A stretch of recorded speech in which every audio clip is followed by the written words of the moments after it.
Booranaa fi Bareentu dubra isaa ni horanii akkaatuma horanitti qaalomminni namaa lafa Eastern Afrikaa tanaa fi Impaayera ammaan tanaa Itoophiyaa jennuun kana tunillee maquma dhiyoo tanaa zamana haati Salamoonfaan maqaan isiidhaa Toobitee Masgaluu Dibaaboo Jaaniini achirraa as deebisanii haalli Impaayera kanaatiis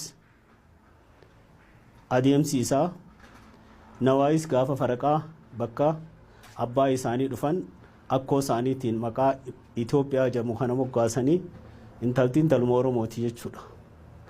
Toobitee tajannuun tun haalli ammaan tan achirraa kaanee hidda latinsa hortee Bareentumaatti yommuu as kunnu obbolaan Booranaa fi Bareentoo achirraa deebinee Boorana biratti 5 fi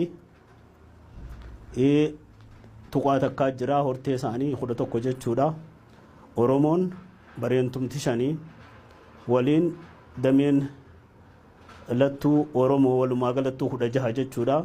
16 kanarraa dhimmi har'aan tanarratti xiyyeeffannee ilaallu seenaa Oromoo irratti hamma tokko waan dhageenyarraa waan hubanneerraa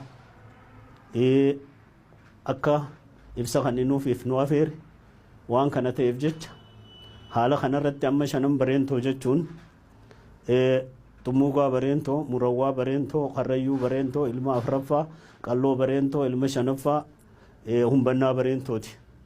Jarreewwan kun Bareentoo warri jennuun kun Bari'aantoo jennaan jechuudha.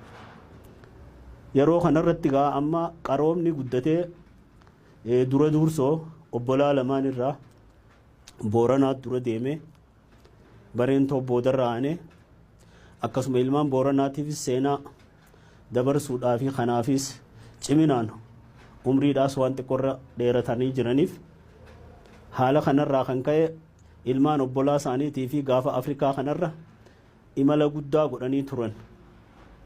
Nama Oromoo biraas kutee addunyaa tanaas tajaajilaa turan. Haala kanarraa kan ka'e Bareentoo Oromoo nama hayyuu cimaadha.